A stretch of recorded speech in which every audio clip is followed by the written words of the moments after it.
பிரதிநிதினா என்னங்க? நான் என்னுடைய பிரதிநிதியை நியமிக்கிறேன்னு என்ன அர்த்தம்? என் வேலையை அவர் செய்வார்னு அர்த்தம்.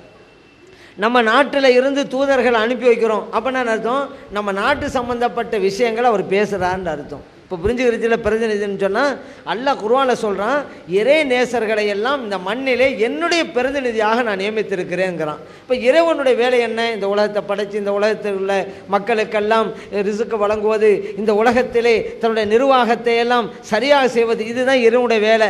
அந்த இறைவன் சொல்கிறான், இறை நேசர்களை என்னுடைய பிரதியாக வச்சிருக்கிறேன். அப்படின்னா என்ன அர்த்தம்? இந்த உலகத்தினுடைய நிர்வாகமெல்லாம் இறை நேசர்கள் மூலமாக நடைபெற்று கொண்டிருக்கிறது அப்படிங்கிறத அல்லாஹ் இந்த வசனத்து மூலம் சொல்லி காட்டுறான். இதை நபிகள் ஸல்லல்லாஹு அலைஹி வஸல்லம் அவர்கள் இன்னொரு ஹதீஸில் தெளிவுபடுத்தி காட்டுறாங்க. எப்படின்னு கேட்டால், சிரியா நாடு, ஷாம்னு அரபியில் சொல்லுவாங்க, நம்ம இப்போ சிரியா நாடுங்கிறோம். அந்த நாட்டிலே 40 அபுதால்கள் இருப்பார்கள் எல்லா காலத்திலும். அபுதாலுங்கிறது வலிமார்களுடைய படித்தரங்களில் ஒரு படித்தரங்க அபுதால்டா. அந்த அபுதால்கள் 40 பேர் இருந்துக்கிட்டே இருப்பாங்க. எங்கே? சிரியா நாட்டில். அவங்களில் யாராவது ஒரு ஆள் இறந்துட்டா அந்த இடத்துல இறைவன் இன்னொரு நபரை நியமித்து விடுவான். அப்போ அதில் வெற்றிடமே இருக்காது. 40 பேர் இருந்துக்கிட்டே இருப்பாங்க. அந்த 40 பேர் எவ்வளோ சிறப்புக்குரியவர்கள் தெரியுமா? நபிகள் நாம் ஸல்லல்லாஹு அலைஹி வஸல்லம் சொல்கிறாங்க, துஸ்கா பிஹிம் அல் கைஸ், அந்த அபுதாலிகள் மூலமாகத்தான் மழை பொழிகிறது. யுன்தஸ்ரு பிஹிம் அலல் ஆதா, அந்த இறைநேசர்கள் மூலமாகத்தான் எதிரிகளுக்கு விரோதமான உதவி இஸ்லாமியர்களுக்கு கிடைக்கிறது.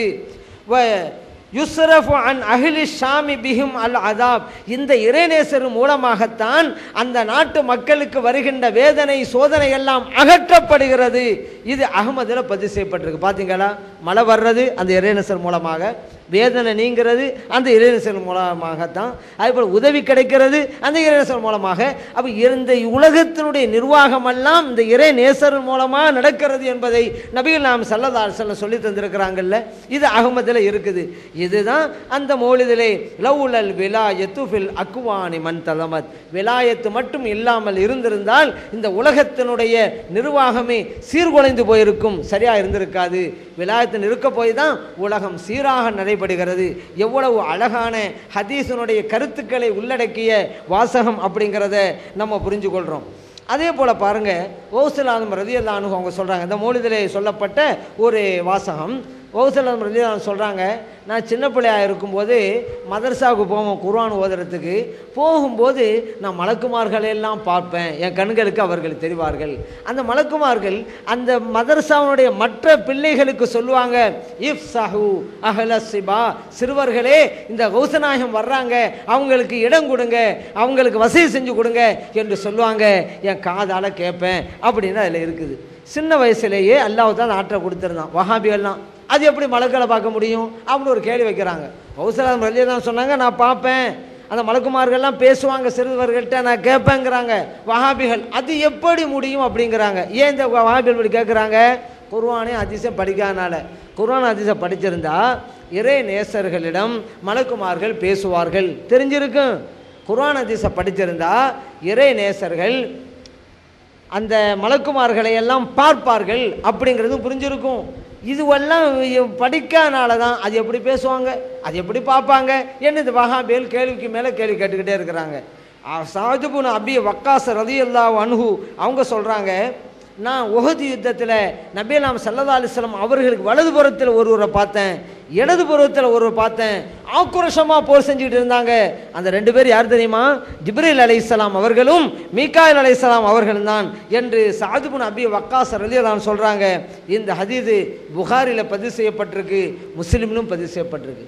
அப்போ சஅத் இப்னு அபி வக்காஸ் ரலியல்லாஹு அன்ஹு நபி அல்ல, ஒரு சஹாபி, இறை நேசர். அவங்க மலக்குமார்களை பார்த்துருக்கிறார்கள். ஜிப்ரீல் அலைஹிஸ்ஸலாத்தை பார்த்துருக்காங்க, மீகாயில் அலைஹிஸ்ஸலாம் பார்த்துருக்காங்க. இப்போ இதில் என்ன புரிகிறோம்? அப்படி பார்க்க முடியும், இறை நேசர்களால் மலக்குமார்களை பார்க்க முடியும் நம்ம புரிகிறோம்.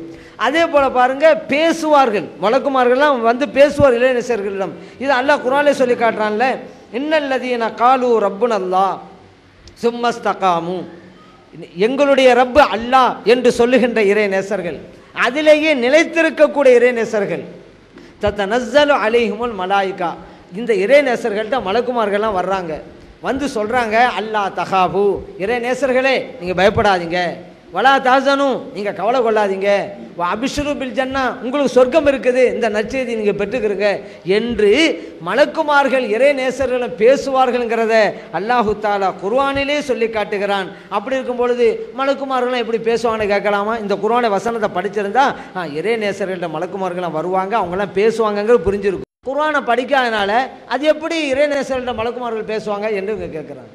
அது எப்படி பார்க்க முடியும்னு கேட்குறாங்க. நம்மளை பார்த்தே மலக்குமார்கள் பேசிக்கிட்டு தாங்க இருக்கிறாங்க. வஹாபில் இன்னொரு கருத்தை வைப்பாங்க. அப்படின்டா அந்த சிறுவர்களை பார்த்து சொன்னாங்களே மலக்குமார்கள், சிறுவர்களே கௌசனா வர்றாங்க வழிவிடுங்க அப்படின்னு சொன்னாங்களே, அப்போ அந்த சிறுவர்களுக்கு அதில் காதில் விழுந்ததான்னு கேட்குறாங்க. எல்லாருக்கும் எல்லாம் காதில் விழாதுங்க. இன்றைக்கி நம்மளை பார்த்து மலக்குமார்கள் பேசுகிறாங்க, நமக்கு காதில் விழுவாது.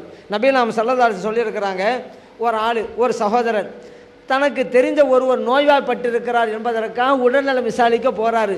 அப்போ நல்ல காரியத்தை தானே போகிறாரு. அப்படி போகும் பொழுது மலக்குமார்கள் அவரை பார்த்து பேசுவார்கள், அன்பரே திபித்த, நீங்கள் நல்லவராயிட்டீங்க, ஓ தாபா மம்சாக்க, நீங்கள் நடந்து போகிறீங்கல்ல, அந்த நடையும் ரொம்ப நல்லதாகி போச்சு, நீங்கள் செய்கிற இந்த காரியத்தினால ஓ தபவ் வாழ்த்த மீனல் ஜன்னத்தி மஞ்சளா, சொர்க்கத்தில் உங்களுக்கென்று ஒரு இடத்தை தேர்ந்தெடுத்துக்கிட்டீங்க என்று மலக்குமார்கள் அந்த சகோதரை பார்த்து சொல்வார்கள்.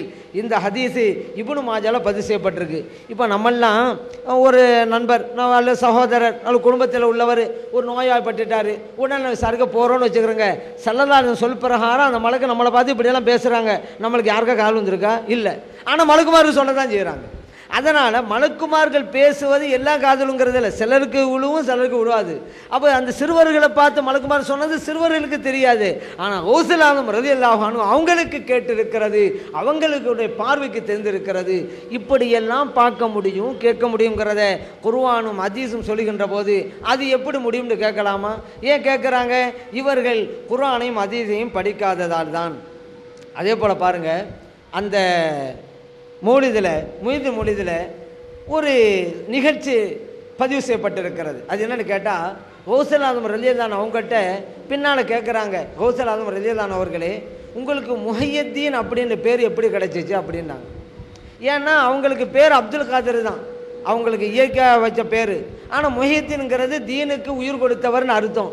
இந்த பேர் உங்களுக்கு எப்படி கிடச்சிச்சு அப்படின்னாங்க. அவங்க கௌஸுல் ஆலம் ரலியல்லாஹு சொன்னாங்க, நான் ஒரு கட்டத்தில் பகதாதுக்கு வெளியே போயிட்டு திரும்பி வந்துக்கிட்டு இருந்தேன். வழியில் ஒரு நபரை பார்த்தேன், அவர் ரொம்ப நோயாளியாக இருந்தார், படுத்து இருந்தார், உடம்பெல்லாம் ரொம்ப மெலிஞ்சிருந்துச்சு, கலர்லாம் மாறி இருந்துச்சு. என்னை பார்த்தோன்னே அவர் எனக்கு சலாம் சொன்னார், நான் பதில் சலாம் சொன்னேன். பின்பு என்னை சொன்னார், அஜிலிசினி, என்னை உட்கார வைங்கன்றார். நான் அவரை உட்கார வச்சேன். உட்கார வச்சோன்னு அவருடைய உடலெல்லாம் மிக அழகாக மாறுகிறது, அவர் கலரும் மிக நல்லா மாறுகிறது. இப்போ அவர் என்னை பார்த்து கேட்குறாரு, தாரிபுனி, நான் யார் உங்களுக்கு புரியுமா அப்படின்றாரு. நான் சொன்னேன் தெரியலையேன்றேன். அப்போ அவர் சொல்கிறாரு, அனத்தீன், நான் தான் மார்க்கம், நான் ரொம்ப மெலிந்த நிலையிலே இருந்தேன், அல்லாஹு தஆலா உங்கள் மூலமாக எனக்கு ஒரு புத்துணர்வை தந்து விட்டான், அதனால் அந்த முஹையத்தீன், இன்றிலிருந்து முஹையத்தீன்ங்கிற பேர் உங்களுக்கு உண்டு, தீனுக்கு உயிர் கொடுத்தவர் அப்படிங்கிற அர்த்தம் அப்படிங்கிறத அவங்க சொல்கிறாங்க. இந்த நிகழ்ச்சி இருக்குதுங்க. உடனே வஹாபியெல்லாம் அது எப்படி மார்க்கம் ஒரு மனித உருவத்தில் இருக்கும்? ஏன்னாங்க மார்க்கம் வந்து ஒரு மனித உருவத்தில் இருந்துச்சு, மார்க்கம் எப்படி வரும் அப்படின்னு கேட்குறாங்க. ஏன் இந்த வஹாபியல் கேட்குறாங்க தெரியுமில்ல? ஹதீஸை படிக்காதனால தான். மார்க்கத்திற்கு ஒரு உருவத்தை இறைவன் கொடுப்பான் அப்படிங்கிறது புகாரி முஸ்லீம்லாம் பதிவு செய்யப்பட்ட ஹதீஸ் நமக்கு சொல்லிக்கிட்டே இருக்குது. பாருங்கள், நபி நாம் ஸல்லல்லாஹு அலைஹி வஸல்லம் மேராஜ் போனாங்க, பைத்துல் முகத்தஸ் போனாங்க, எல்லா நபிமார்களும் தொழுகை நடத்திட்டு வெளியே வர்றாங்க. அப்போ ஜிப்ரீல் அலைஹிஸ்ஸலாம் அவர்கள் 2 பாத்திரத்தை முன்னால் காட்டுறாங்க. ஒரு பாத்திரத்தில் மது இருக்குது, இன்னொரு பாத்திரத்தில் பால் இருக்குது, உங்களுக்கு எது வேணுமோ எடுத்துக்கிறங்க என்று காட்டுறாங்க. நபி நாம் ஸல்லல்லாஹு அலைஹி வஸல்லம் அவர்கள் பால் இருக்கிற பாத்திரத்தை எடுத்துக்கிட்டாங்க. இப்போ ஜிப்ரீல் அலைஹிஸ்ஸலாம் சொன்னாங்க, ஹியல் ஃபித்ரா, நீங்கள் எடுத்தீங்களே அதுதான் இயற்கை மார்க்கம் இஸ்லாம் அப்படின்னாங்க. இது புகாரில் பதிவு செய்யப்பட்டிருக்கு. முஸ்லீமில் வருகின்ற அறிவிப்பின் பிரகாரம் இஃப்தர்தல் ஃபித்ரத்தை, இயற்கை மாதமான இஸ்லாத்தை நீங்கள் தேர்ந்தெடுத்து கொண்டீர்கள், இது முஸ்லீமில் பதிவு செய்யப்பட்டிருக்கு. இப்போ பாருங்கள், இப்போ ஒரு மார்க்கம் ஒரு பால் வடிவத்தில் அங்கே வந்துச்சா இல்லையா? ஏன்னா காட்டப்பட்டது பால் எடுத்தாங்க. நபிகள் நாயகம் ஸல்லல்லாஹு அலைஹி வஸல்லம் இவரே சொல்றாங்க, நீங்கள் இயற்கை மார்க்கமான இஸ்லாத்தை தேர்ந்தெடுத்து விட்டீர்கள். பால் என்பது இஸ்லாத்தினுடைய ஒரு உருவமாக வடிவமாக அங்கே அமைக்கப்பட்டிருந்தது. அப்போ இறைவன் ஒரு விஷயத்துக்கு ஒரு உருவத்தை கொடுப்பான். நமக்கு மறுமையிலே கூட நம்முடைய செயல்கள் எல்லாம் ஒரு உருவத்தோடு வருங்க. அந்த அளவுக்கு தான் நம்ம சேமித்து வைக்கிறோம்ல பொருள்லாம் ஜக்காத்து கொடுக்காம அதெல்லாம் பாம்பா வரும் என்று நபிகள் நாயகம் ஸல்லல்லாஹு அலைஹி வஸல்லம் சொல்கிறாங்க. ஒவ்வொன்றுக்கும் ஒரு உருவம் உண்டு, மார்க்கத்தின் உருவம் உண்டு. இது புகாரி சொல்கிறது, முஸ்லிம் சொல்கிறது. அதே போல தான் இங்கேயும் ஒரு மனித உருவத்திலே தீனை இறைவன் அமைத்து வைத்தான். ஆக இது இருக்கிறதுங்கிறத ஹதீஸின் மூலம் நம்ம தெரிந்து கொள்கிறோம்.